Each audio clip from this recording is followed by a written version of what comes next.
Rabbi इश्रह ली सदरी व यस्सिर ली अमरी वहलुल उक़दतम मिन लिसानी यफ़क़हू क़ौली रब्बि अऊज़ु बिका मिन हमाज़ातिश शयातीन व अऊज़ु बिका रब्बि अन यहज़ुरून। बिस्मिल्लाहिर रहमानिर रहीम।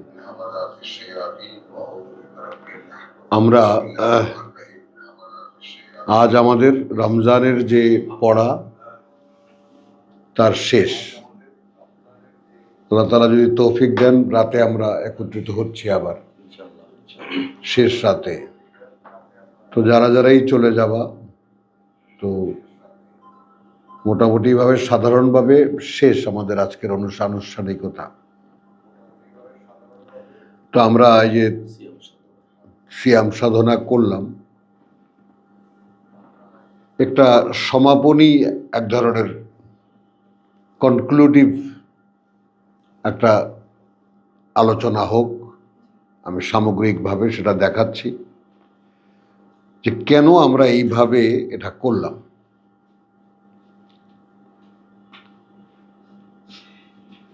আমাদের জাতির পিতা ইব্রাহিম আলাইহিস সালাম, আমরা যেটা বিশ্বাস করি, যা আমাদেরকে কোরআন আদেশ করেছে, ইত্তাবিউ মিল্লাতা ইব্রাহিমা হানিফা। আমরা আমাদের সালাতে আমরা যখন দাঁড়াই মনস্থির করি, আমরা বলি ইন্নী ওয়াজ্জাহাতু ওয়াজহিয়া লিল্লাযী ফাতারাস সামাওয়াতি ওয়াল আরদ হানিফ মা আনা মিনাল মুশরিকিন। এই কথাগুলো তার মুখে উচ্চারিত, ইব্রাহিম আলাইহিস সালামের মুখে উচ্চারিত কথা, যে আমি আমার নিজেকে স্থির করেছি তার দিকে যিনি সৃষ্টি করেছেন ওই আকাশ পৃথিবী। এই বিষয়টাও আমাদের, যেমন আমরা যেহেতু ধর্মচর্চা আমাদের ভিতরে হয়েছে মুখস্থ অর্থহীন, মানে আমরা এমন এক দুর্ভাগা জাতি যে ধর্মচর্চা হয়েছে আমাদের মুখস্থ। বংশ পরম্পরায় আমরা চর্চা করে আসছি মুখস্থ, এইটা এইটার দোয়া, এইটা এইটার দোয়া, এইটা এইটার দোয়া, এইটা এইটার দোয়া। এর মানে কি আমাদেরকে কেউ বলেও নেই, আর আমাদেরকে জিজ্ঞেস করতেও কেউ শেখায় নাই যে তুমি জিজ্ঞেস করো এর মানে কি, কেন এটা করব। তো সেই যে অবস্থা, সেখান থেকে আমরা বড় হয়েছি, এখন প্রায় বুড়ো হয়েছি। তো এখন যুগেরও একটা পরিবর্তন আসে, এক একটা যুগে এক একটা কোশ্চেন হয়ে দাঁড়ায়, একটা প্রশ্ন হয়ে দাঁড়ায়। এখনকার যুগে মানুষ কোনো কিছু খুব সহজে মেনে নেয় না, খুব সহজে মেনে নেয় না, বা এটা কি জানতে চায়, প্রশ্ন জানতে চায়। তো আমরা সেই এখনকার প্রজন্মের শুরু। আমরা যদি এখন 70-এর বুড়ো হই, তাহলে আমরা এখনকার যে প্রজন্ম চলছে সেই প্রজন্মের বাবা। এটা বুঝতে পারছো? আমরা তোমার বাবা, তার মানে তুমি এখনকার প্রজন্ম, আমি অতীত প্রজন্মের শেষ এবং তোমার প্রজন্মের শুরু, লিঙ্ক আমরা। তো আমরা সেই অন্ধকার যুগও দেখেছি, যে যুগে কেউ প্রশ্ন করতো না এই দোয়ার মানে কি, এই সূরার মানে কি, এই আয়াতের মানে কি। এটা একটা অন্ধকার যুগ গেছে। কিন্তু এখন আমাদের যুগে এসে সব প্রশ্ন আসে যে এটার মানে কি, এটা কেন পড়বো, কেন করব। এটা আমাদের যুগের সূচনা। আমাদেরকে অনেক বেয়াদবির চর থাপ্পড় খেতে হচ্ছে, মার খেতে হয়েছে বেয়াদবির জন্য। তো বেয়াদবরাই আসলে জগতে যা কিছু সৃষ্টি করে, বেয়াদবরাই সৃষ্টি করেন, বেয়াদবরাই কোশ্চেন করে। কথা বলছো? তো স্থির যে সমাজ থাকে সেখানে বেয়াদবরাই ওই সমাজের রেওয়াজটা ভাঙে, এরা আর কেউ ভাঙতে পারে না। নতুন নতুন প্রশ্ন করে, হ্যাঁ, এবং তার উত্তর একসময় দিতে বাধ্য হয়।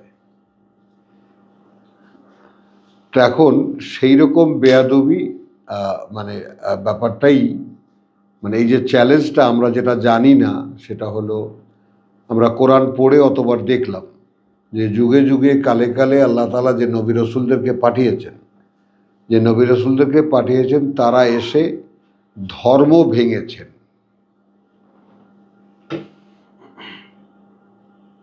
প্রচলিত ধর্ম ভেঙেছেন। রাসূলরা এসে যা বলেছেন, পাবলিক বলেছে বা নেতারা বলেছে যে আমরা আমাদের পূর্বপুরুষদেরকে যার উপরে পেয়েছি আমরা ওর উপরেই থাকব।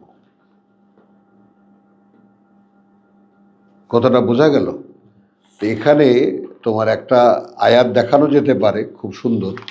আল্লাহ একটা প্রশ্ন করেছেন আমাদেরকে প্রথম চ্যাপ্টার সূরা বাকারায়, বুঝেছ? সুন্দর একটা প্রশ্ন করেছেন 170-এ।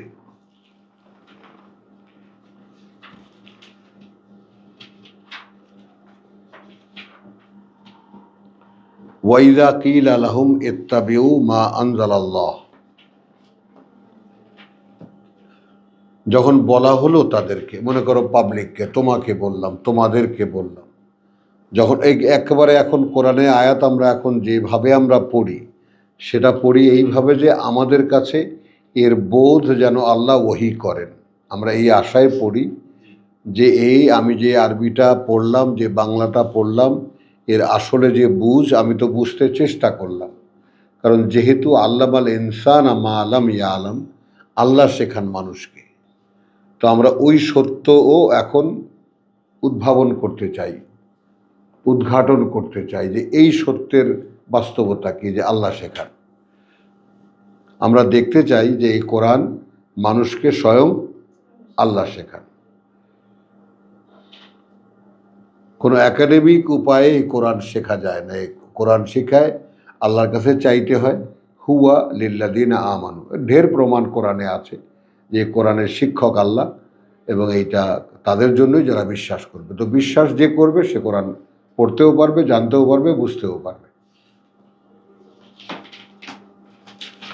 ওয়াইযা কিলা লাহুম ইত্তাবিউ মা আনজালাল্লাহ ক্বালু বাল নাত্তাবিউ মা আলফাইনা আলাইহি আবানা। এইটা চিরকাল, একেবারে নূহ আলাইহিস সালাম থেকে নিয়ে এই পর্যন্ত যত কাল অতিক্রম হয়েছে, চিরকালীন একটা ফেনোমেনা, চিরকালীন একটা কথা। সিরাজ ভাই, এটা একটা চিরকালীন কথা। কথাটা খেয়াল করেছো? বাল নাত্তাবিউ, বরং আমরা মেনে চলবো, মা আলফাইনা, যাতে পেয়েছি আমরা, আলাইহে, ওপরে তার, আবানা, আমাদের পূর্বপুরুষদেরকে। এখন দেখো আমাদের প্রচলিত ইসলাম ধর্ম একটা পূর্ব প্রচলিত আছে, বংশ পরম্পরায় চলছে। তার সামনে এখন আমরা কোরআন নিয়ে গেলেই আমরা বেয়াদব, আমরা আহলে কোরআন, আমরা ইহুদি খ্রিস্টান। বাস্তবতা কিনা নিচ্ছে না তো। তো এখন চিরকালীন আল্লাহ দুনিয়াতে মানুষকে পাঠিয়েছেন, মানুষকে এমন একটা অবস্থানে রেখেছেন যে মানুষের কিতাবের প্রয়োজন আছে। সেগুলো আমরা নানানভাবে বলেছি যে কেন এরকম পরীক্ষা, কী জন্য এরকম পরীক্ষা। খালি এখন শুধু অন্য দিক থেকে বলছি এরকমভাবে যে মানুষের কিতাব ছাড়া মানুষের আল্লাহর কাছে পৌঁছাবার আর কোনো পথ নাই। কোনো পথ আল্লাহ না রেখে এমনভাবে মানুষকে একটা অবস্থানে রেখেছেন যে আল্লাহর সঙ্গে যুক্ত হতে হলে তার ওহী একমাত্র যোগসূত্র। মানুষ নিজে ধর্ম বানিয়ে তারা নিজেরা কিছু আচার অনুষ্ঠান করে সেইটা আল্লাহকে দেখায়, এই দেখো তোমাকে মানতেছি।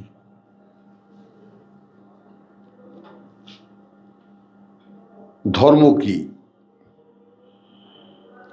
মানুষ নিজেরা একটা সিস্টেম বানিয়ে আল্লাহর কিতাব থেকে কিছু কথাবার্তা নিয়ে, এই দেখো আমরা তোমাকে মানতেছি। তাহলে আল্লাহ তাকে মানার জন্য নিজে একটা সিস্টেম দিয়েছেন, আর মানুষ তাকে মানার জন্য নিজেরা একটা সিস্টেম বানিয়ে আল্লাহকে দেখাচ্ছে। বলতে পারিস কথাটা? তাকে না, আল্লাহ একটা সিস্টেম দিয়েছেন তাকে কিভাবে মানতে হবে।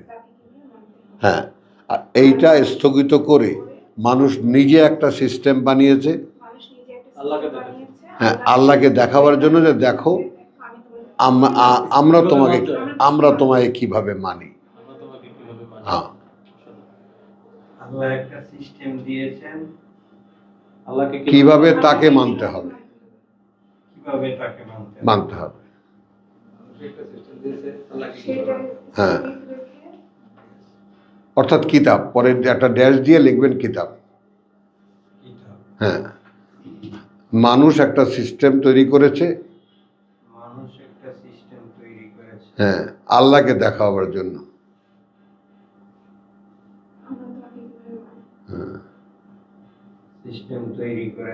হ্যাঁ, আল্লাহকে দেখাবার জন্য যে দেখো আমরা তোমাকে কিভাবে মানি। হ্যাঁ, আমরা তোমাকে কিভাবে মানি। হ্যাঁ, শরীয়ত, মানুষের বানানো শরীয়ত হলো। এইটাই চিরকালের মানে মারামারি। বোঝা গেল? আচ্ছা, এখন আমরা এই কালের মানুষ যারা কোরআন পড়েছি তাদের কাছে খুব হালকা একটা প্রশ্ন করেছেন আল্লাহ, আওয়ালাউ কানা আবাউহুম, আয়াতের দ্বিতীয় অংশ। আচ্ছা, যদি হয় এমন, আওয়ালাউ কানা, আচ্ছা যদি হয় এমন, আবাউহুম, তাদের পূর্বপুরুষরা, লা ইয়াকিলুনা শাইয়ান, না বুঝতে পেরে থাকে কোনো একটা কিছু, ওয়ালা ইয়াহতাদুন, আর না তারা কিতাবের দ্বারা পরিচালিত হয়ে থাকে, তবুও কি এইটা নিলেন কিনা মাস্টার সাহেব? মানে কত সরল প্রশ্ন। ঠিক আছে, ওদের বাপদাদার ধর্ম মানবে, বাপদাদার সিস্টেম মানবে। এখন তারা যদি কোনো একটা কিছু বুঝে নাও থাকেন, বুঝি, যেমন আমি কি বললাম আপনাকে, মোবাইল ফোন আসতেছে, আমি মেরেছি এক বন্ধুকে স্যান্ডেল দিয়ে পিটা, মারবল তাবল কথা বললে বেটা ফাইজলামি। হাতের মধ্যে টেলিভিশন স্টেশন চলে আসবো।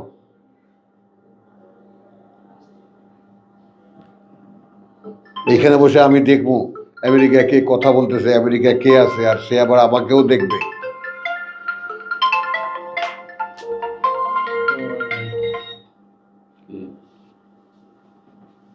বুঝছো?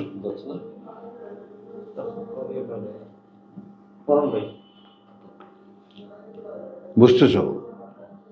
তাহলে এই যে বিষয়টা, এই যে যুগের যে পরিবর্তন, 64 সালে আমরা হাসতে হাসতে এক বন্ধু আর এক বন্ধুর গায়ে পড়ে যায়, শুনছোস টেলিভিশন আইতেছে, রেডিও বুঝতে পারছি তখন,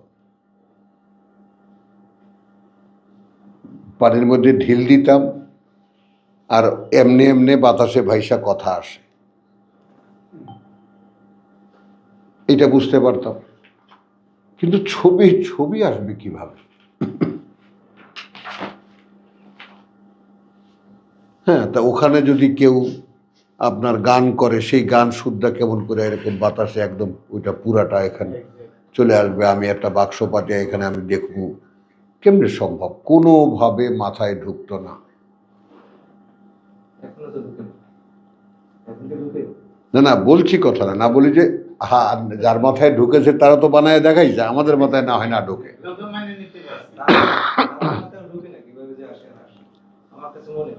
আচ্ছা, বুঝছো কথাটা? তো এইটাকে সামনে রাখো, কথা না বাড়াই এদিকে। এক একটা যুগে এক একটা প্রকাশ ঘটে, এক একটা যুগে এক একটা প্রকাশ ঘটে, আর যখন কোনো সত্যের প্রকাশ ঘটে তখন এই সত্য কোনো বাধা আর মানে না, কোনো বাধা মানে না, ভেঙে চুরে বেরিয়ে আসে। তো এইটা বেসিক্যালি কোরআনের যুগ। এইটা মুহাম্মদ রাসূলুল্লাহর আমলে কোরআন প্রকাশ পেয়েছিল, কিন্তু তারপর থেকে নিয়ে যাদের কাছে দায়িত্বটা ছিল, সে দায়িত্বটা তারা সেভাবে পালন করেনি যেভাবে আল্লাহ করতে বলেছিলেন। বোঝা গেল? সেইভাবে তারা পালন করেনি। আল্লাহ বলেছেন এই কিতাবই আঁকড়ে ধরে থাকো, হ্যাঁ, এবং এটার চর্চাই করো, ব্যাস, এতেই তোমাদের আর কিছু লাগবে না। ফাস্তামসিক বিল্লাযী উহিয়া ইলাইকা, তুমি আঁকড়ে ধরে থাকো তাই যা ওহী করা হয় তোমার কাছে। সেইটা তারা করেনি। রাসূল ইন্তেকাল করেছেন, সঙ্গে সঙ্গে ওটা বন্ধ করে দিয়ে সব মুহাম্মদ কি করেছে না করেছে তরোয়াল নিয়ে লাফাইয়া পড়ছে, সব এই জয় করো ওই জয় করো। কথা হচ্ছে ইসলাম নামে নতুন এক ট্যাবলেট পাওয়া গেছে, এই ট্যাবলেট খাওয়া সবাইকে, যেমন ইয়াবা খাওয়া এখন সবাইকে ইসলামের দোহাই দিয়ে। কারণ মানুষ তো সারা পৃথিবী কৌতূহলী হয়ে উঠেছে। এই জিনিসটা একটু খেয়াল করে শুনবা, তোমরা বুঝতে চেষ্টা করবা। মুহাম্মদ রাসূলুল্লাহ যখন জেগেছিলেন, কথা বুঝছো, আমরা সূরা রুমে দেখেছি, তখন পারস্য আর তোমার সিজার এবং কিসরা, খসরু, ইরানের খসরু আর মানে পারস্য তোমার ডাইনেস্টি আর রোমান সাম্রাজ্য, এই দুইয়ের মারামারি 100 বছর যাবৎ চলেছে। এই এখন মনে করো যে ইরান আর আমেরিকার যে যুদ্ধ, এটা যদি 100 বছর চলে তা কি হবে? এটা যদি 10 বছরও চলে তাহলে কি হবে? 100 বছর তো দূর। তো পৃথিবী তখন একেবারে ধ্বংসের শেষ কিনারায়। এই প্রেক্ষিতটা একটু বোঝো। রোমানরা আর পার্সিয়ান মানে তোমার ডাইনেস্টি, এই দুই ডাইনেস্টি যুদ্ধ করতে করতে করতে করতে 104 বছরের মাথায় রাসূলের উত্থান।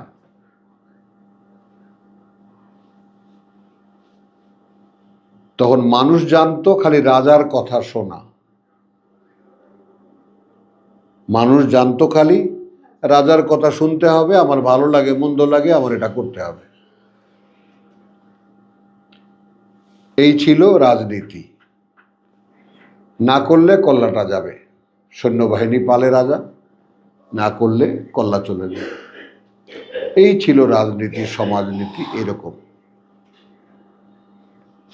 সেই সময় রাসূলুল্লাহ উঠলেন যে পৃথিবীর কোনো শাসকের কথা নয়, স্বয়ং সৃষ্টিকর্তার কথা অনুযায়ী মানুষ চলবে।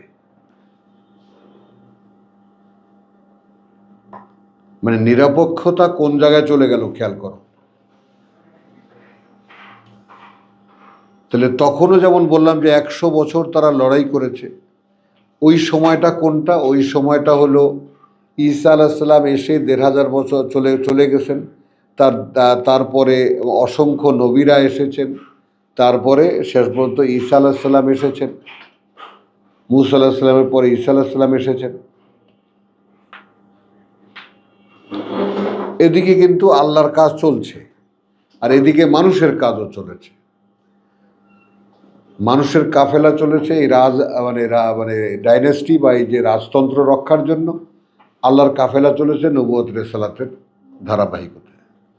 মূসা আলাইহিস সালাম এসেছেন, তারপর এর আগে ইউসুফ আলাইহিস সালাম এসেছেন, ইব্রাহিম আলাইহিস সালাম এসেছেন। আমি ইব্রাহিম আলাইহিস সালাম থেকে যেটা শুরু করেছিলাম, ইব্রাহিম আলাইহিস সালাম এসেছেন, তার পুত্র ইসহাক আলাইহিস সালাম এসেছেন, তার পুত্র, তার বড় পুত্র ইসমাইলকে তিনি মক্কায় রেখে গেছেন। এই ধারাবাহিকতা, এইটা যদি না মাথায় ঢোকে তাহলে কিন্তু আসল সত্য বোঝা যাবে না। পৃথিবীর রাজ্য সাম্রাজ্য অর্থাৎ পৃথিবীবাসী, ওয়ালাকাদ যারানা লে জাহান্নামা কাসীরা মিনাল জিন্নি ওয়াল ইনস, এই যে আল্লাহ বলছেন যে আমি উৎপন্ন করে যাচ্ছি জাহান্নামের জন্যই অসংখ্য মানুষ এবং জিন, এই যে বিষয়টা, এটার বাস্তবতাও তো তোমাদের অনুমানে আনতে হবে যে এটার বাস্তবতা কি আসলে।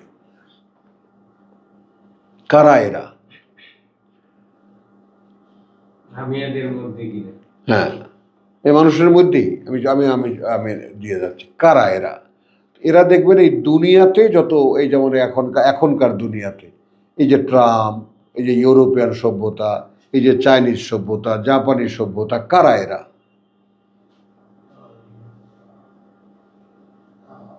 ওই যে জীবনের কোনো কনক্লুশন পায় না, আত্মহত্যা করে জাপানিরা। কথাটা বুঝছো? ইউরোপে, যেখানে যে স্ক্যান্ডিনেভিয়ান কান্ট্রি, যেটা কল্যাণ রাষ্ট্র, যেখানে ভাত আর মানে অর্থাৎ খাবার, থাকার জায়গা, অন্ন বস্ত্র বাসস্থান এবং মদ ওদের হলো ছয়টা। হ্যাঁ ছয়টা। 6টা, এর সব ফ্রি। খাও, পান করো, মজা করো, ইত্যাদি ইত্যাদি। যাই হোক, এখন এইটা চলেছে মানুষের শাসন, মানুষের ব্যবস্থাপনা, এইটা চলেছে এক ধারাবাহিকতায়। পাশাপাশি আল্লাহ তাআলা নবী রাসূলদেরকে পাঠিয়ে দেখিয়েছেন যে এইটা। তো এখন আমরা যদি কোরআনে দাঁড়াতে চাই, তাহলে আমাদের প্রথমেই শনাক্ত করতে হবে, কালকে কিন্তু আমরা 4 ভাগের 3 ভাগ, মনে আছে, জি। পানি আর 1 ভাগ মাটি, সে 1 ভাগ মাটিরও আবার 70%-এর মধ্যে আমরা নাই। কতটুক জায়গার মধ্যে কথা বুঝছো? কাঁচা পায়খানা দেখেছো গ্রামে? দেখেছো পোকা এরকম একটা পিঠে একটা উঠায় যে ইয়া করে, দেখেছো? আমরা গ্রামের ছেলে, আমরা তো লজ্জা পাওয়ার তো কিছু নাই এখানে। কথাটা বুঝছো? আমরা কতগুলা ওই কত কয়েকটা জায়গায় এরকম পায়খানার মতো এই একটার পিঠার একটা উঠে আমরা, এই হলো মানুষ।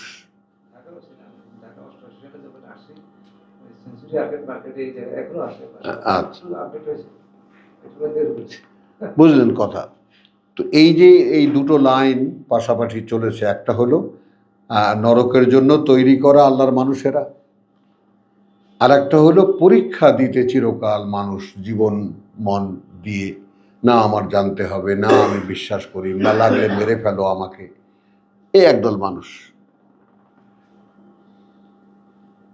দুটো ধারা ইতিহাসের একেবারে মানব জাতির আদিকাল থেকে এই পর্যন্ত চলে আসছে। তো প্রত্যেক যুগে এই প্রশ্নটা রাখা যায়। আমি তোমাকে বললাম যে দেখো ঋতু, এই কিতাব আছে, এই কিতাব অনুযায়ী চলতে হবে। তুমি আমাকে বললা যে না, আমার বাবা যে রাস্তা দেখায় গেছে, আমার বাপ দাদারা যে রাস্তা দেখা গেছে, আমি ওইভাবেই ওইটাই বিশ্বাস করি, ওগুলোই করি। তাহলে বিশ্বাসটা 2 ভাগ হয়ে গেল না? এখন এখানে আল্লাহর প্রশ্ন, আচ্ছা যদি এমন হয় তোমার বাবারা একটা সত্য বুঝতেই পারেনি, যেমন আমি তার ভুক্তভোগী, আমি তোমার বাবা, আমি আমার শৈশবে মোবাইল ফোন, টেলিভিশন, এগুলো আমাদেরকে মাথায় হাতুড়ি দিয়েও ঢুকা যেত না, আমরা বুঝতেই পারতাম না যে এটা হইতে পারে। মাস্টার সাহেবের অতীত কীরকম আমি জানি না, আপনার শৈশব কী চিন্তায় কেটেছে, কিন্তু আমি মোবাইল ফোনের ব্যাপারে মারামারি করেছি রীতিমতো, এরকম হইতেই পারে না। তখন তো আসছিল এরকম যে তার জ্বালা আসবে, এসে ইমান নিয়ে যাবে, এগুলো সব ইমান নেওয়ার বুদ্ধি। এগুলো তো একদিকে ছিল, ওটা তো হলো হুজুরদের প্রতিরোধ, এটা আমি ওটা বলছি না, কিন্তু এইটা সায়েন্টিফিক্যালি এভাবেও হতে পারে যে এইখানে বসে একটা ছোট্ট বাক্সর মধ্যে আমি আমার এখানে আমেরিকায় মেয়ের সাথে কথা বলতে পারবো, সেও আমাকে দেখবে, আমিও তোমাকে তাকে দেখব, এটা হইতে পারে। হ্যাঁ, এইটা এটা চিন্তা কল্পনায় আসেই না। আসি কোনোভাবেই ঢোকানো যায় না, হাজার বুঝাইলেও কোনোভাবে এটা বসেনি মাথার মধ্যে যে এটাও সম্ভব।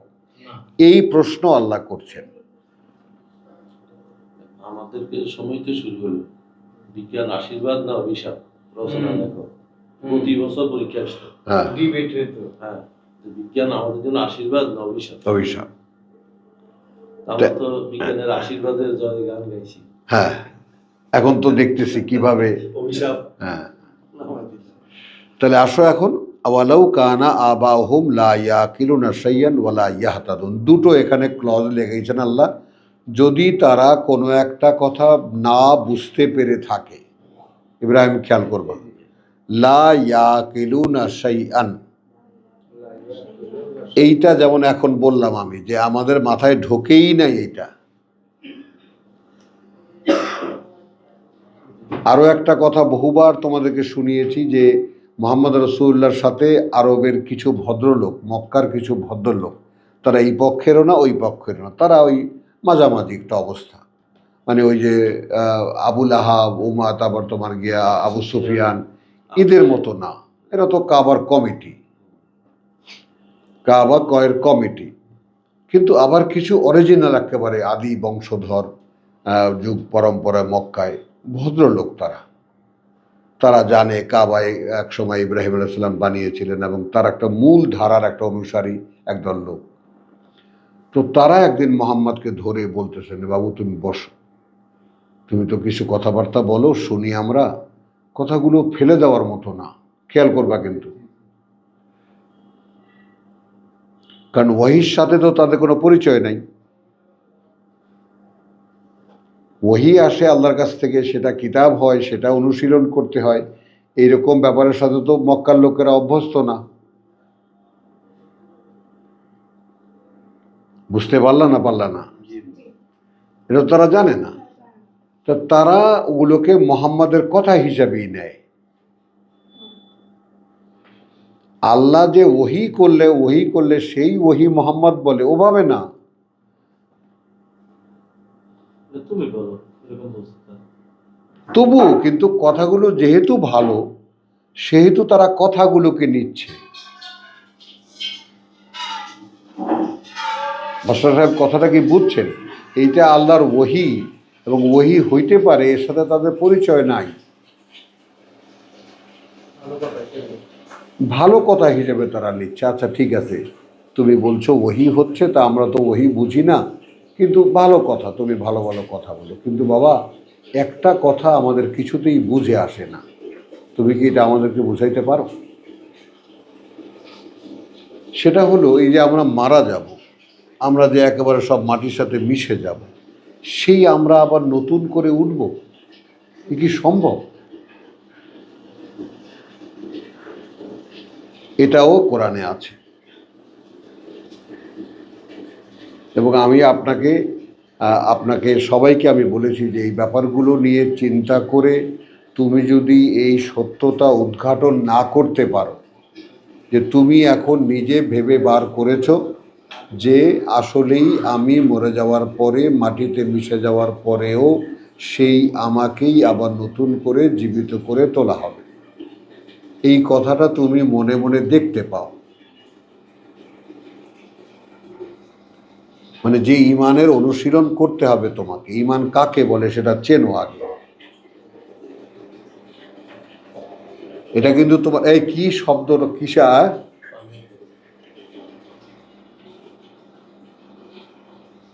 শব্দ করে না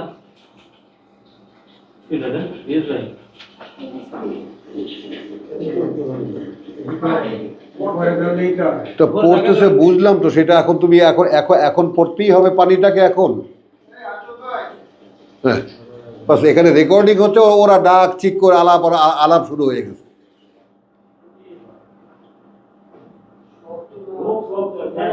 তুমি তো কোরআন শুনতে বসছিলা, তুমি ওখানে গেলা কেমনে? উঁচু করে একটু সাইড করে দেন তাহলে জগে ভরে ভরে জগে হাতে ধরে দেন, এই যে হাতে ধরে এই করে। তোমারও কানে কোরআন ঢুকবে। হ্যাঁ, মাছি একটা উড়ে গেলেও তো হেডের দিকে তাকায় থাকো।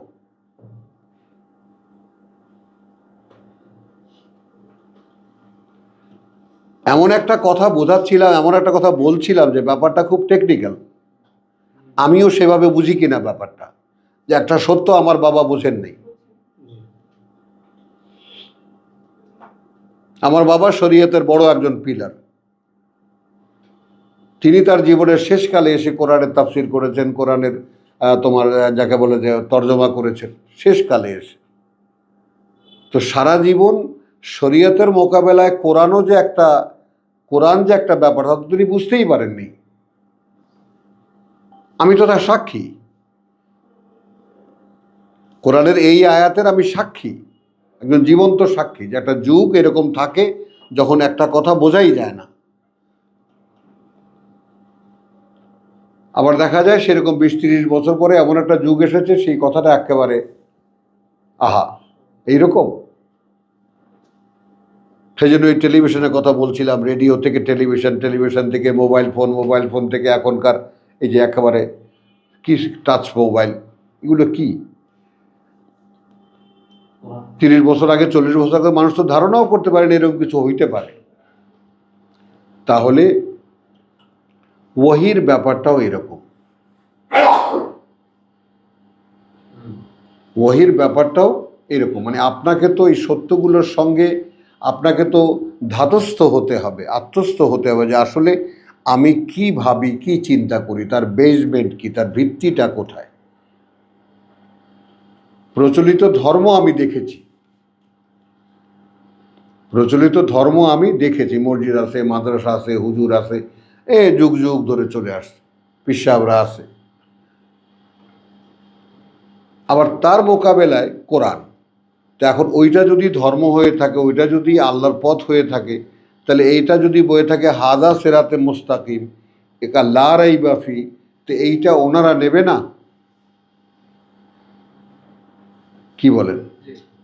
ওনারা যদি আল্লাহর কথাই বলে থাকেন, তাহলে ওনারা এইটা নেবেন না? এইটা দিয়ে বলবেন না আচ্ছা আমরা জানি এটা আরবি ভাষায়, ওনারা আরবি ভাষা জানেন না, ভালো কথা, আরবি শিখে নিন। আপনি যখন আল্লাহর কথাই বলছেন, আল্লাহর কথা তো আছে। এখন এরপরে দেখা গেল কি একদল বিদ্রোহী লোক, বেয়াদব লোক ওই আরবি ভাষা শিখলো, শিখে আল্লাহর বই পড়ে দেখলো, বই পড়ে দেখে দেখলো যে হায় এটা কি, এই যে ধর্ম তো কিছু না, আল্লাহ তো এগুলোর কিছুই করতে বলেননি। এই লাগলো ধর্মের সঙ্গে কিতাবওয়ালাদের, এইটা চিরন্তন। বোঝা গেল কথাটা? প্রচলিত ধর্ম আর মানে মানুষের বানানো ধর্ম আর আল্লাহর দেওয়া পাঠানো কিতাব, এটা চিরকালই সাংঘর্ষিক, একে অপরের শত্রু। তো আমরা যারা কিতাব পড়লাম এই রমজান মাসে, তাদেরকে যদি আল্লাহ দিয়ে থাকেন এই কিতাব, অর্থাৎ যাকে যতটুকু বুঝ দিয়েছেন আমাদের, তারা সেই বুঝটুকু নিয়ে সামনে কিভাবে অগ্রসর হব তার একটা পরিকল্পনা। তো আমি তার গোড়াতেই বললাম, যদি এমন হয়ে থাকে যে আগের লোকেরা একটা সত্য বুঝতেই পারেনি, আর না তাদেরকে আল্লাহ পরিচালিত করেছিলেন, যেমন এখন সেই সুযোগটা আসে, এখন সেই সুযোগটা এসেছে যে আমরা এখন বুঝতে পারছি যে এই হলো আল্লাহর পথ।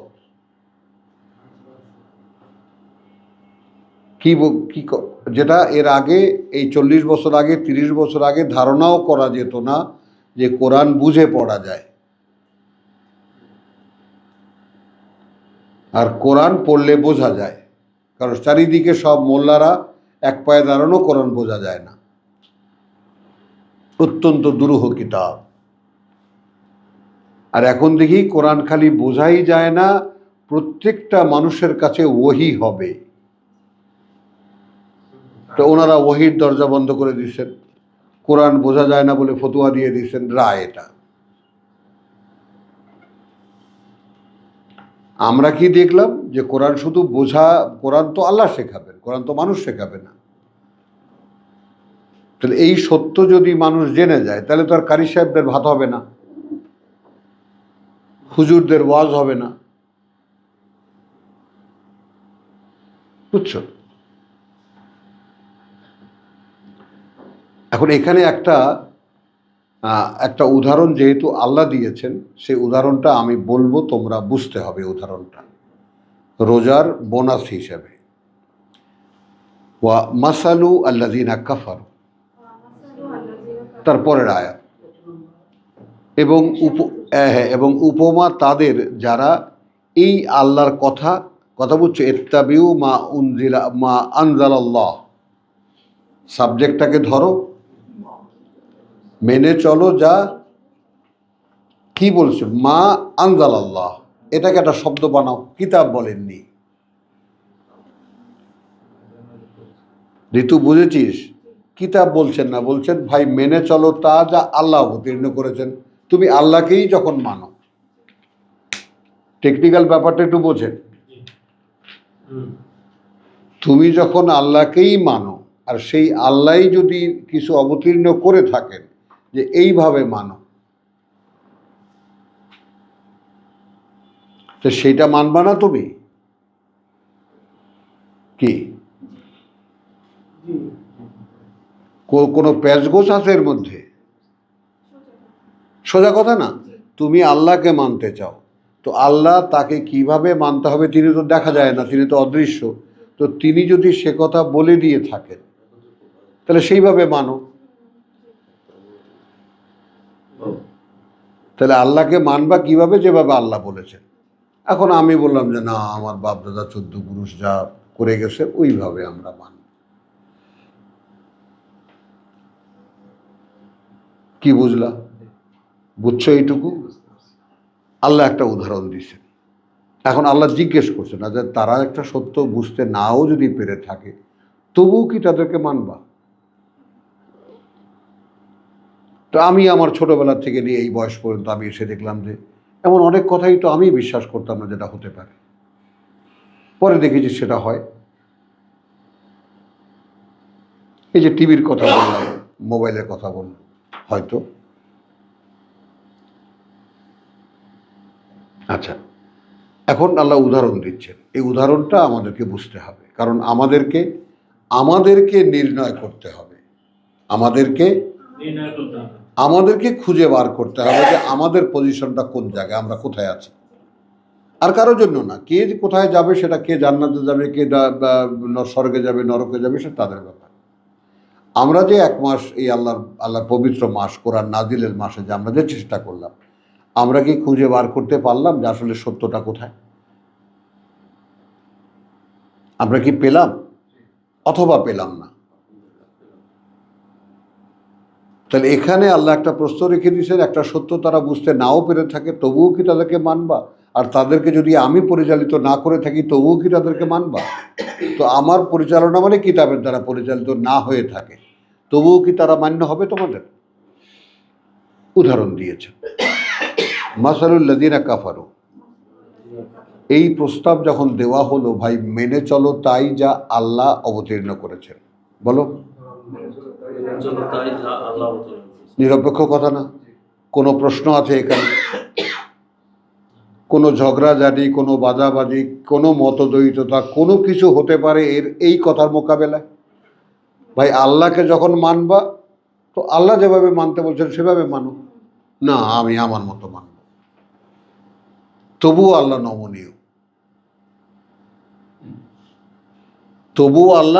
নমনীয়, বলছেন যে যদি তুমি বুঝেই না থাকো যে কিভাবে মানতে হয় তবুও কি তোমার ইচ্ছাটাই তুমি দেখাবা?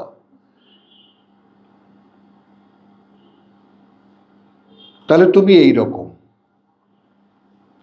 যারা আল্লাহ যা অবতীর্ণ করেছে সেটাকে অস্বীকার করছে, তারা আল্লাযী ইয়ানঈকু বিমা লা ইয়াসমাউ। আচ্ছা, মানে সেই রকম একটা পশু, আগাম বলতে হবে, এখানে তো নাই আরবি ভাগ দ্বারায়। কামাসালি আল্লাযী, সেটা সেই রকম যেমন ইয়ানঈকু বেমা,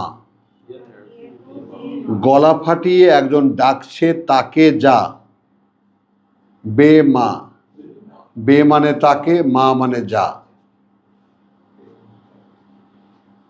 ইয়ানে একু চিৎকার করছে, আল্লাযী ইয়ানে একু যে চিৎকার করে ডাকছে, বে তাকে, মা যা। তো চিৎকার করে ডাকছে সেটাকে যেটা লা ইয়াসমাউ না শুনতে পায়, ইল্লা দুআআন ওয়া নিদাআন। এখন ডাক আর এখন ডাকের শব্দ,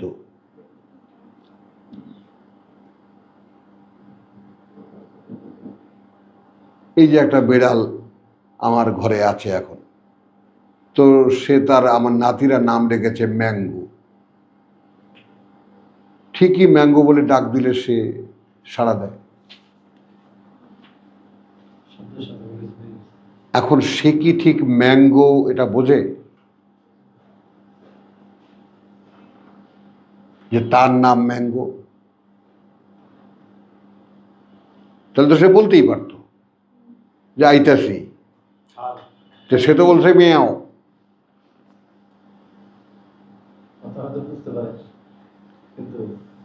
এই ঠিক আমরা যেমন কোরআনের তেলাওয়াত শুনি, হুজুরের গলা, কথা বুঝছেন? খেয়াল করো, হুজুরের ওয়াজ কি সুন্দর, নুরানি চেহারা, গলাটা কি ফার্স্ট ক্লাস, ইত্যাদি ইত্যাদি। কি বলেছে, ওর বার্তাটা কি, মেসেজটা কি, সেটা আমার পর্যন্ত পৌঁছায় না, কিন্তু মাইকের আওয়াজও আমি শুনি, লেবাসটাও দেখি। হ্যাঁ ওয়াজটাও দেখি। আমি আল্লাহর দেওয়া উদাহরণ,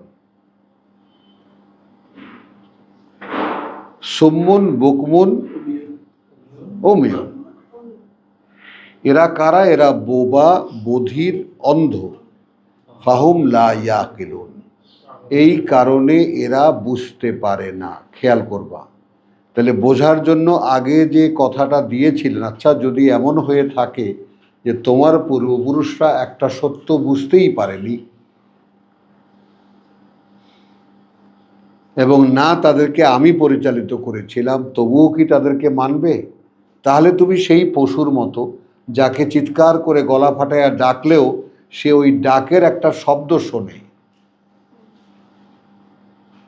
যেমন কেউ যদি তোমার জিজ্ঞেস করে হাম্বা মানে কি, মানে কি, খিদে লাগছে, ভাষা তো, খিদে লাগছে। ভাষা তো, হাম্বা মানে হাম্বা। খেয়াল করেন, পাখি ডাকলো বউ কথা কাও, বউ কথা কাও, কি জন্য ডাকে সে? কা কা করে মানে কাক ডাকে, কি জন্য ডাকে সে? ওটাও তো একটা শব্দ যেটা গলা থেকে বেরিয়ে আসে। তাহলে ওই শব্দগুলো যেমন আমরা বুঝি না, অথচ ওই শব্দগুলো একটা উদ্দেশ্যপূর্ণ, তারা কাকে বলে কি তারা তারা জানে। গরু হাম্বা কেন করে, হাম্বা বলে সে কি কাকে বোঝাতে চাইলো সেটা সে জানে। তো আল্লাহর কিতাবের কথা আর আমাদের দূরত্ব ঠিক এই রকম।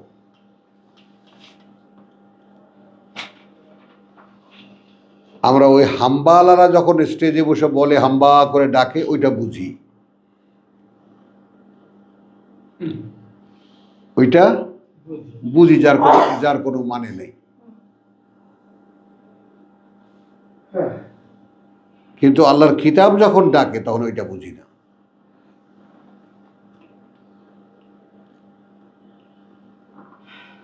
হাম্বাওয়ালারা কি বুঝি?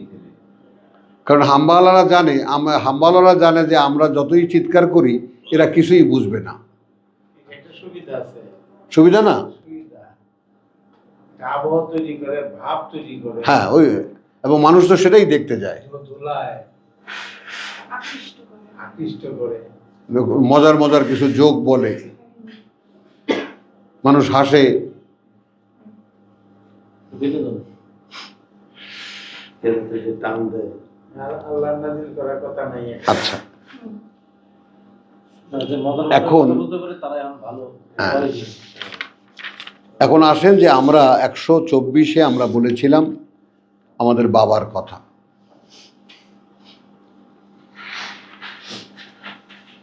তাহলে এ রসুলদের ব্যাপার কথা বুঝছো? হ্যাঁ। তো ওয়াইদ ইবতালা ইব্রাহিমা রাব্বুহু বিকালিমাতিন ফাআতাম্মাহুন্না, যখন যাচাই করছিলেন বা পরীক্ষা করছিলেন ইব্রাহিমকে প্রতিপালক তার বেকালিমাতিন কিছু কথা দিয়ে, ফাআতাম্মাহুন্না, সে তার সবগুলো পূর্ণ অ্যান্সার করেছিল।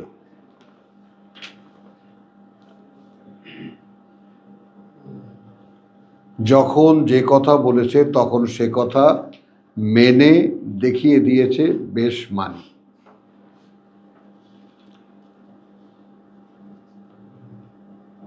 ইব্রাহিম, জি বলেন, কথাটা বুঝতে পারলেন? কালিমা শব্দটার অর্থ কি? কথা, কথা, আল্লাহর কথা, আল্লাহর কথা। তাহলে ইব্রাহিমকে যখন পরীক্ষা করছিলেন তখন আল্লাহ তাকে কিছু কথা বলেছিলেন।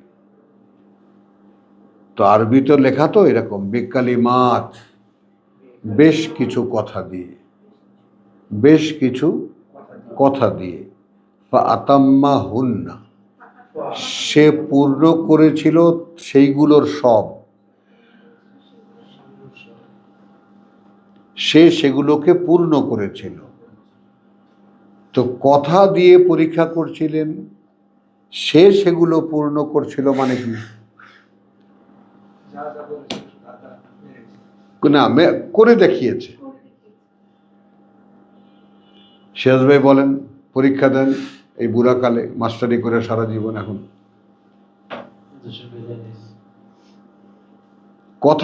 কথা বলেছিলেন আল্লাহ বলছেন, আমি ইব্রাহিমকে কিছু কথা বলেছিলাম, সে কিন্তু সব কথাগুলোর উত্তর দিয়েছিল।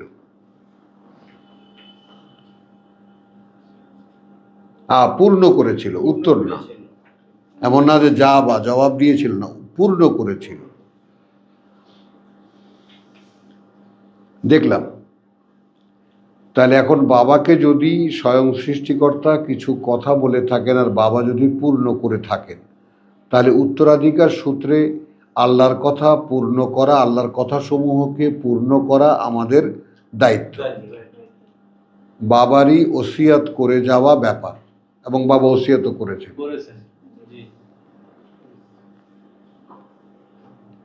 এটা বুঝছেন?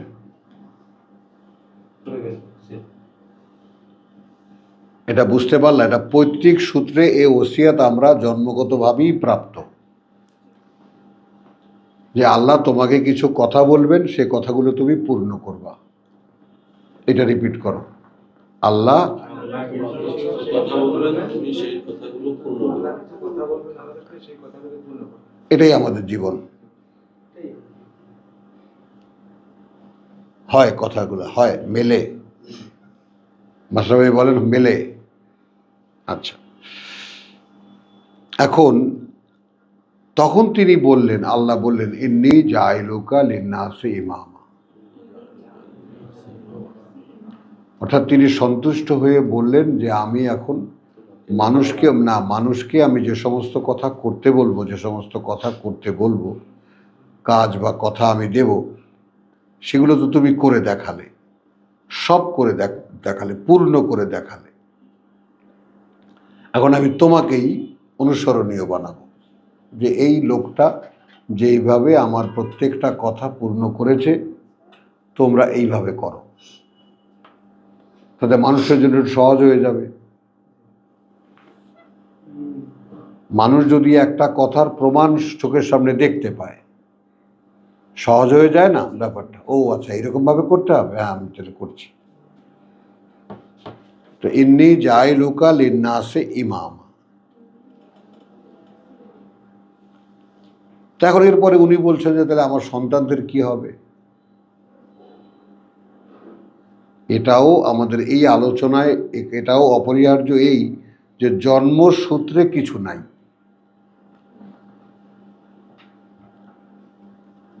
আমি আল্লামা অমুকের ছেলে, আমার জন্য স্বর্গের দুয়ার খোলা, এটা নয়। উত্তরাধিকার সূত্রে দুয়ার খুলে দিল। হ্যাঁ,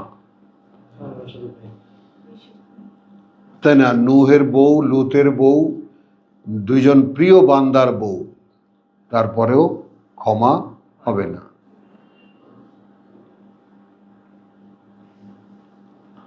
তাহলে বললেন যে আমার সন্তানদের মধ্যে থেকে, এখন আল্লাহ কি বললেন? আল্লাহ বললেন যে লা ইয়ানালু, না নাগাল পাবে তারা, আহাদি, এই অঙ্গীকারের আমার, আয-যালিমিন, যারা নিজেরা নিজেদের সর্বনাশ করবে। এই যে সর্বনাশ করবে কিভাবে? এই যে আল্লাহর কথা শুনতে চাইবে না। এখন এখানে দুটো দিক দাও, শোনো, আহাতটা বোঝো, অঙ্গীকারটা বোঝো। আমি আল্লাহ, মাআজ আল্লাহ, মাপ চাই আল্লাহর কাছে, তুমি বান্দা, হলো। এখন আমি তোমাকে বললাম ইব্রাহিম এটা করো, ইব্রাহিম সঙ্গে সঙ্গে সেটা করলো।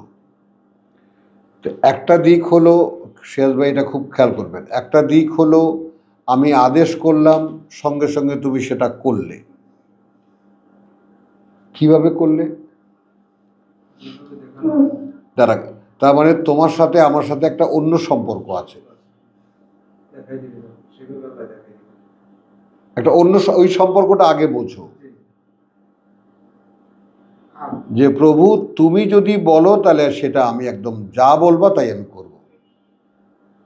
তো এটা কিন্তু সেই সম্পর্কের ভিত্তি, এইটা আহাদ।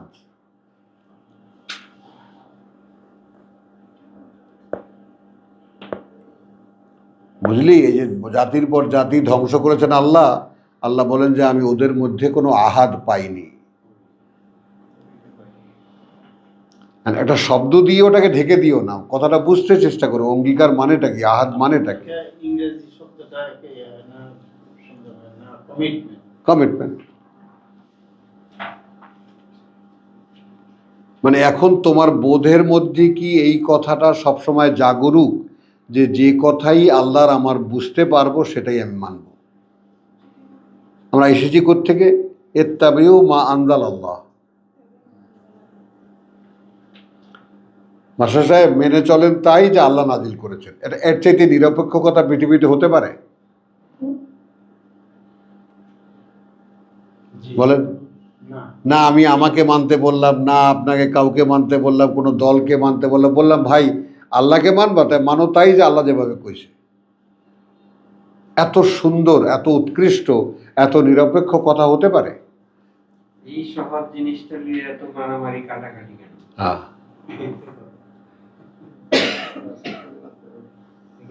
কিন্তু আমি কি বললাম? আমি বললাম না, আমার বাবা দেখায় গেছে আল্লাহকে কেমনে মানতে হয়। তবে আল্লাহ আল্লাহ কইতেছে আল্লাহ কেমনে মানতে হয়, মানবেন না। এখন দেখো, তাহলে বাপ দাদারটা চোখে দেখেছি, আল্লাহরটা তো চোখে দেখিনি। তুমি বলছো ওহী আসে, ব্যবধানটা বুঝছো? তুমি বলতেছো ওহী আসে তোমার কাছে, এইটাই আল্লাহর কথা, এইটা আমি বিশ্বাস করি না। হ্যাঁ, তখন আল্লাহ বলে দিয়েছেন সেই পশুগুলোর মতো এরা, যে দূর থেকে তুমি ডাকো, ডাকলে সে কতগুলো একটা ডাক শোনে, ও শব্দটা শোনে, কিন্তু ওর নামই যে মতি এটা ও বোঝে না।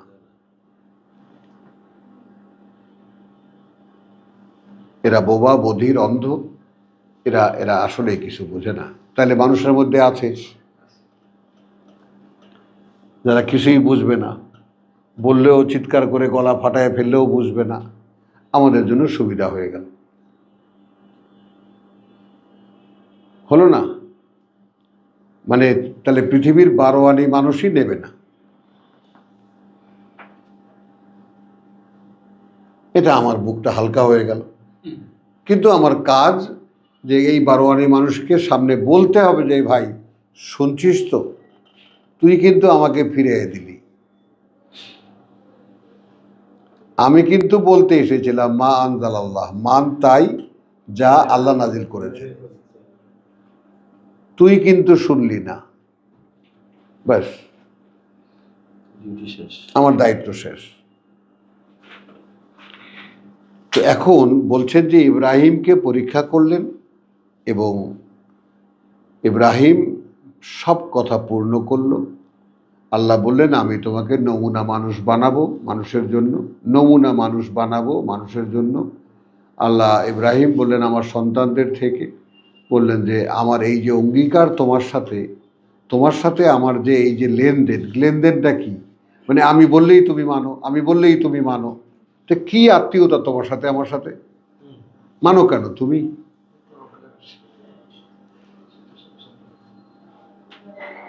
মানো কেন তুমি?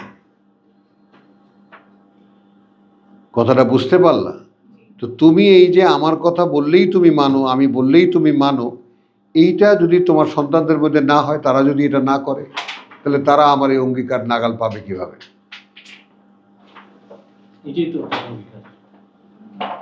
এই হলো আহাদ। তোমার সাথে আমার সাথে যে একদম মনে মনে যে বন্ধন, সেটা কি? তুমি আমি আদেশ করলে তুমি এইটাই বোধ করো যে এইটা মানতে হবে, করেছে। এখন সেই রকম আমি আদেশ করলে যদি তোমার সন্তানদের মধ্যে কেউ মনে না করে যে এটা মানতে হবে, তাহলে তার সাথে আমার তাহলে তার সাথে আমার অঙ্গীকার কোথায়? আজকে খুব সুন্দর হলো। চমৎকার। চমৎকার। ও কোথায় বলেন? যেটা আমি বোধ করি যে আপনি এই আদেশটা করছেন, এটা আমি বোধ করি যে হ্যাঁ এটা মানাবে। এটা মানতেই হবে, এটা আমি দেখাই আগে, তারপর তুমি দেখো যে আমি করেছি কিনা। আর এই বোধ যদি তোমার সন্তানদের মধ্যে না থাকে, তো সেটা সে আমার অঙ্গীকারের নাগাল পাবে কিভাবে? হবে না। এবার একটু থামা এবং ভাব, সেরকম কোনো অঙ্গীকার কি বোধ হয়? মানে কথাটা যখন জানা হলো, তাহলে এখন তুমি একা একা নীরবে নিভৃতে চিন্তা করবা যে সৃষ্টিকর্তার সঙ্গে আমার এরকম কোনো অঙ্গীকারের বোধ কি আছে যে তিনি একটা কথা বলেছেন ওইটা সবার আগে।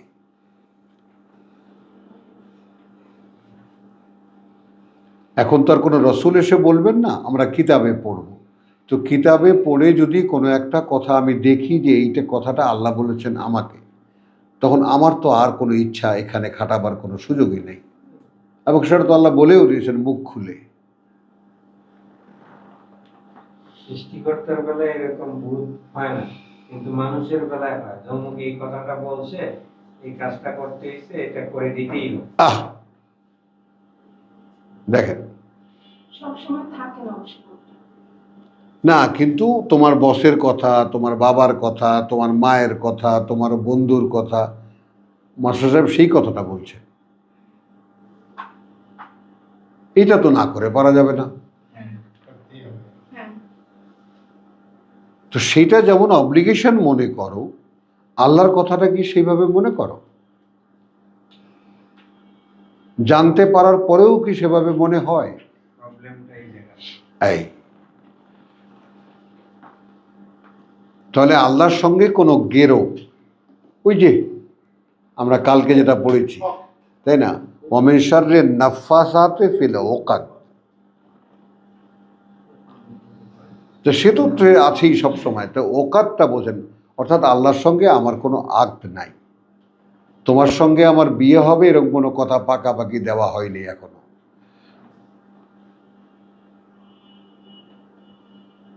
কথাটা বোঝো, আগ ধরে না, ওর সাথে আগ ধরে গেছে, যেটাকে আমরা বাংলায় কি বলি, বাগদত্তা।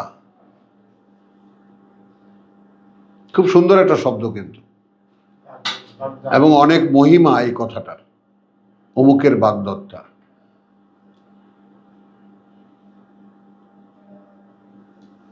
তো এসেই আল্লাহর সঙ্গে আমাদের এরকম কোনো বাক বিনিময় হয়নি, অন্তরের সাথে কোনো অঙ্গীকার বোধ করি না।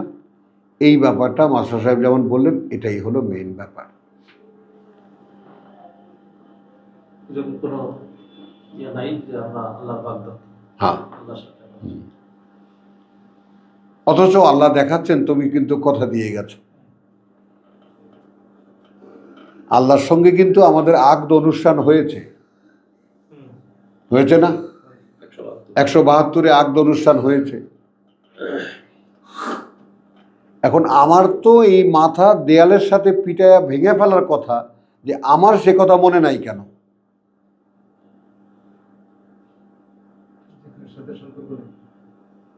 না, তিনি যে আমাকে বলেছেন যে তুমি কিন্তু এখন তো বললে যে আমি তোমার সৃষ্টিকর্তা প্রতিপালক, কিন্তু আমি তোমাকে এক জায়গায় পাঠাবো, সেখান থেকে ঘুরে এসে আবার যখন আমার সামনে দাঁড়াবে, তখন এসে বলবে না তো আমি জানতামই না?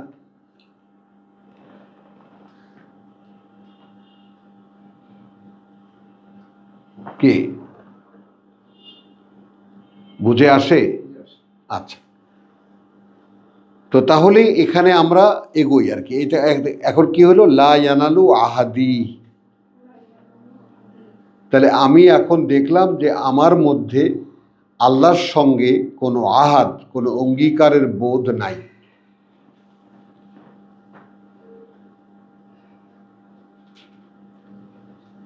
এইটা সিরাজ ভাই বলেন। এটাই তো বিপজ্জনক, যে আমি যে ভূত করতে পারি না, হ্যাঁ, ওই আহা হ্যাঁ, আল্লাহর সঙ্গে প্রতিশ্রুতি যে দেওয়া, আমি কিন্তু তাহলে এটা রমজানের একটা বড় পাওনা। মাস্টার সাহেব, আপনাদের শ্রমের ফসল আল্লাহ দিলেন, আলহামদুলিল্লাহ। দিলেন কি না?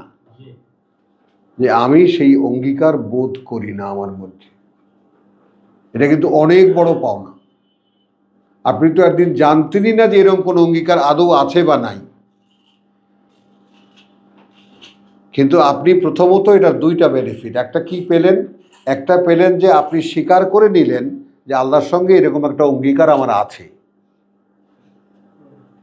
আমি সেটা মনে করতে পারছি না বটে, কিন্তু এরকম একটা অঙ্গীকার আমার আছে। আছে। সেই সন্ধানটা এই রমজানে আমি পেলাম। এখন আমি আমার মধ্যে যখন তাকিয়ে দেখলাম, সেই অঙ্গীকারের বোধ তো আমার ভিতরে নাই। তাহলে এখন সেই বোধকে জাগাও।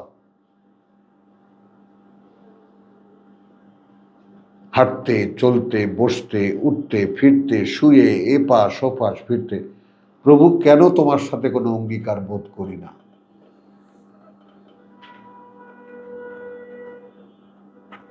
আমাদের সিরাজ ভাই যেভাবে হাহাকার করলেন যে কেন আমি বুঝতে পারি না, সেটা এখন জিজ্ঞেস করেন আপনাকে।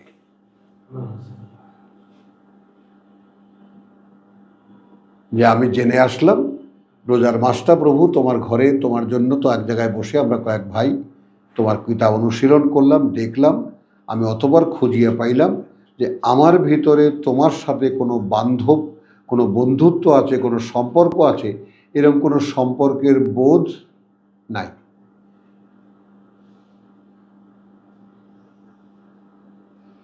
বলেন,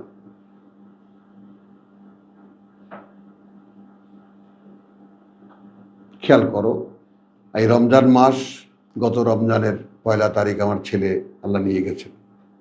তো ছেলে তার দিয়ে এই ছেলে তার ওই যে বিয়ে করালাম, তো এখন বউ এসে অনেক নালিশ টালিশ আমার সাথে করেছে, করার পরে আমি ডাকলাম যে কি বাবা কি হয়েছে?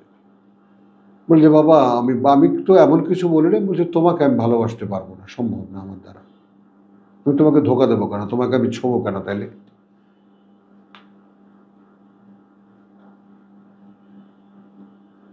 বলো,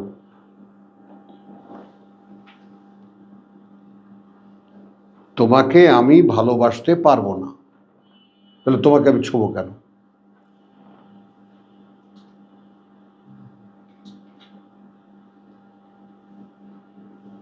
ঠিক এই ঘটনাটাই আমাদের বেলায়, যে আমরা আল্লাহর সঙ্গে কোনো অঙ্গীকার বোধ করি না। আল্লাহর কথা শুনবো কেন?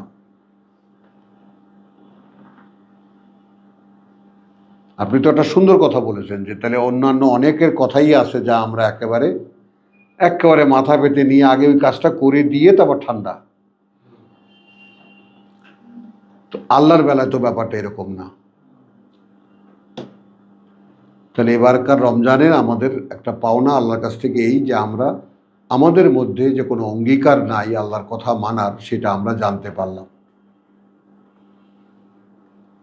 এখন থেকে আমার প্রতি মুহূর্তে প্রশ্ন থাকবে যে প্রভু তুমি আমার ভিতরে সে অঙ্গীকার জাগিয়ে দাও। তাহলে চাওয়ার একটা আইটেম হলো, আমরা তো ভিখারি, আনতুমুল ফোকারা আল্লাহ গানি, আল্লাহ সকল ধরনের ধনাঢ্য, আমরা কারা? ফকির। আমাদের কাজই হলো চাওয়া, আর আল্লাহর কাজ হলো দেওয়া। এখন এই চাইতে চাইতে চাইতে চাইতে যদি সেই একটা অঙ্গীকার গড়ে ওঠে, রহস্যটা বোঝো। সব সময় চাইতে চাইতে চাইতে এক সময় কি দেখবা, দিচ্ছেন তো আরো চাইব, দিচ্ছেন তো ফালিয়াস্তাজিবু লি ওয়ালিইউমিনু বি, যখনই যে আমাকে ডাকে আমি জবাব দেই। তাহলে তখন আমি যদি ডাকি প্রভু, আমি আমার মধ্যে সেই রকম অঙ্গীকার খুঁজে পাই না। আমি এমনি লিটারেলি পড়ে দেখেছি, আমি তোমার কিতাবে পড়ে দেখেছি যে আমি তোমার সামনে দাঁড়িয়ে তুমি আমাকে জিজ্ঞেস করেছিলে আমি কি তোমার সৃষ্টিকর্তা প্রতিপালক নই, আমি নাকি বলেছিলাম যে হ্যাঁ তুমি।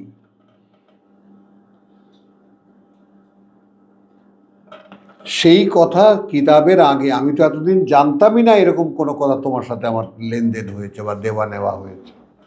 এখন কিতাব পড়ে আমি শুনি, শোনার পরে সেই কথাটা কোনো বাস্তবতা আমি আমার মধ্যে দেখতে পাই না, যে এইরকম কোনো কথা আমি তোমাকে দিয়ে এসেছি। কারণ ওই কথা দেওয়ার পরে আমাকে যে দীর্ঘ জন্মসূত্রের মধ্যে ফেলে দিয়েছ, যখন তুমি আদমের পিঠ থেকে আমাকে বের করে আমাকে দাঁড় করালে, ওটা তো একটা অলৌকিক ঘটনা। তুমি আমাদের সকলকে দেখালে ব্যাপারটা, এবং অনেকেই বলেন এরা ছোট ছোট মানুষ, ছোট ছোট রূহ, নানান ধরনের কথা বলেন। আমি বলছি কিছুরই দরকার তো নেই, পূর্ণাঙ্গ কমপ্লিট মানুষই আল্লাহ বের করে দেখালে সমস্যাটা কোথায়? সেই মানুষটাই আবার গায়েব করে দিলেন। যেমন আমরা এখন মরে যাই, মরে গেলে দেহটা এখানে পড়ে থাকে, আমরা চলে যাই। তো এখন এইখানে এই ওয়াহিদুজ্জামানের মতো আর একটা লোক, এই তুমি কিন্তু আব্দুর রহিমের পুত্র, বুঝছো তো? আব্দুর রহিম কিন্তু খবিরউদ্দিনের পুত্র, বুঝছো তো? এই দেখো সিরিয়া আলী। তাহলে আমি এই যে এই তোমার কিন্তু original খবিরউদ্দিন, original Abdur Rahim, original Mostafa Wahiduzzaman, দেখছো মুখামুখি, দেখো। তাহলে এই তোমরা যাচ্ছ পরীক্ষা দিতে, তোমরা যাচ্ছ পরীক্ষা দিতে, কিভাবে পাঠাই সেটা আমার ব্যাপার।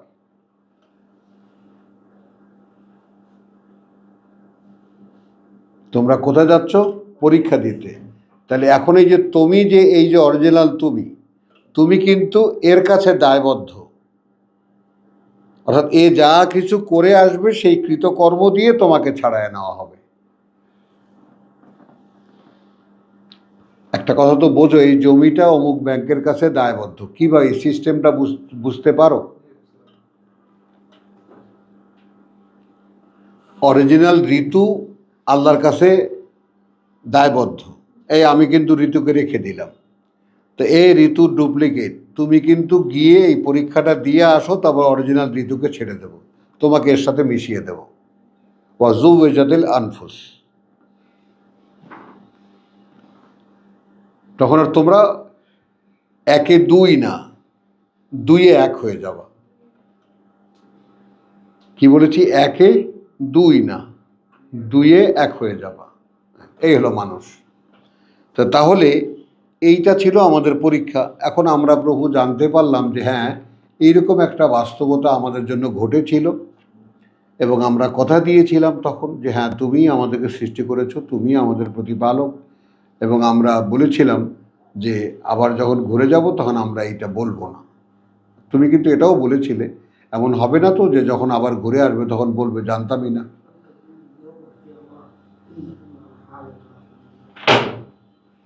না প্রভু, এটাও আমি জানতে পারলাম যে তোমাকে আমি কথা দিয়ে এসেছি, আমি এখন সেই কথাটা স্মরণ করার চেষ্টা করছি।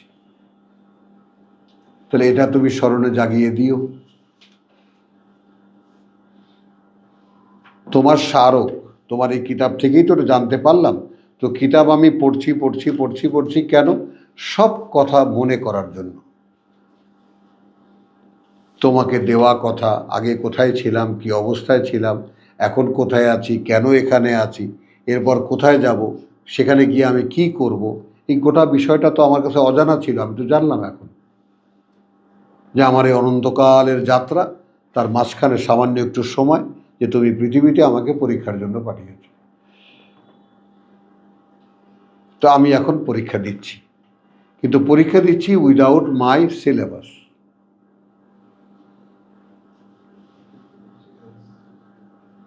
এখন সিলেবাস যখন হাতে তুলে নিয়েছি, পরীক্ষা দিতে হবে সিলেবাস অনুযায়ী, এই কারিকুলাম অনুযায়ী, এই তো লেগে গেল ঝগড়া। হ্যাঁ, নকল তো সে নকলেরও তো একটা মূলের সাথে কানেকশন থাকে। একদম। তাহলে এই চ্যাপ্টারটাও আলহামদুলিল্লাহ আমরা বুঝতে পারলাম। তাহলে ইব্রাহিম আলাইহিসসালাম বলছিলেন এইটা। আচ্ছা, এখানে হ্যাঁ, এই যে এই চ্যাপ্টারটা শেষ করি। আচ্ছা, তাহলে এখন এখানে লম্বা হয়ে যাবে, আরও আমি করব না আর। তাহলে এখন ওয়ামান ইয়ারগাব, ও না, এটা করতে হবে। তাহলে এখন ওয়াইল ইয়ারফাউ ইব্রাহিমুল কাওয়াইদা মিনাল বাইত 127, দুই ইম্পর্টেন্ট পয়েন্ট ছেড়ে আসলাম আমরা তখন, শুধু সংক্ষেপ করার জন্য। যখন তুলছিল ইব্রাহিম, ইয়ারফাউ উঁচু করছিল ইব্রাহিম আল কাওয়াইদা ভিত্তিগুলো মিনাল বাইত ঘরের, তার মানে ঘরের ভিত্তি ছিল, বল ঘরের ছিল, তার উপরে পাথর লাগিয়ে লাগিয়ে উঁচু করছিলেন। ইয়ারফাও বানাচ্ছিলেন না, কিন্তু ধরের ইয়া ছিল, যাকে বলে যে ভিত্তি ছিল, সেই ভিত্তির উপরে শুধু পাথর দিয়ে দিয়ে উঁচু করছিল। এবং সঙ্গে যোগালী হিসেবে ছিল পুত্র ইসমাইল। বলছেন হ্যাঁ, এই যে বাইরের একটা অংশ হয়ে গেছে, অনেকে বলে যে এটা ঘরের অংশ ছিল, এটা আবার ছোট করছে। ঠিক, হ্যাঁ, হাতি আচ্ছা। এটা পরে এখন দেখো যে, আচ্ছা, রব্বানা তাকাব্বাল মিন্না, রব্বানা তাকাব্বাল মিন্না। তাহলে ঘরখানা তুলছি, প্রার্থনা করছি প্রভু গ্রহণ করো আমাদের থেকে। আমি করছি কিন্তু এটা কাজ।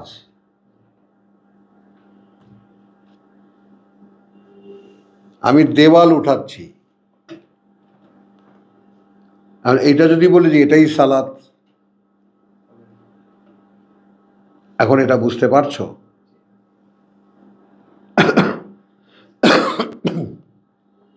এনি ড্যাম থিং যেটা আল্লাহর কথা সেটা আমি করছি, দ্যাট ইজ সালাত।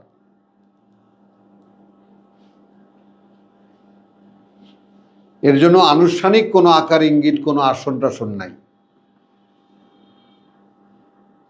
আনুষ্ঠানিক আকারের কথা শুধু আল্লাহ বলছেন রাত্রে দাঁড়ায় থাকবে না, কদ্দূর পারো সমানে দেখা। সেখানে রুকুও নাই, সেজদাও নাই। হ্যাঁ, আবার তোমার ফোরকানে বলেছে রুক্কান, কথা বুঝছো, কিয়ামান তোমার রুক্কান না, ইন্নালিল্লাহ ওয়া ইয়াবিতুনা লিরাব্বিহিম সুজদাও ওয়া কিয়াম। মানে ওখানেও বিতর্ক আছে, সেজদা মানে সুজদার মানে সেজদা কিনা। আগে আসছে, হ্যাঁ, সেজদাকে আগে আসছে, সেজদা তো আগে আসছে আর কিয়াম পরে আসছে। যা হোক, তাহলে এখন আমরা এটা দেখলাম যে ইয়ারফা রব্বানা তাকাব্বাল মিন্না, আমি যা কিছু করি প্রভু গ্রহণ করো। আমরা এই যে কিতাব পড়ছি রব্বানা তাকাব্বাল মিন্না, এটা তোমার ওয়াদা। আমি যদি কিতাব পড়ি, বুঝিয়ে দেওয়ার দায়িত্ব তোমার, বুঝিয়ে দাও। তাহলে বুঝিয়ে দেওয়ার আগের প্রশ্নটা কি? রব্বানা তাকাব্বাল মিন্না, প্রভু আমি যে কিতাব পড়ছি এইটুকু তো গ্রহণ করো, তবে না বুঝাবার প্রশ্ন।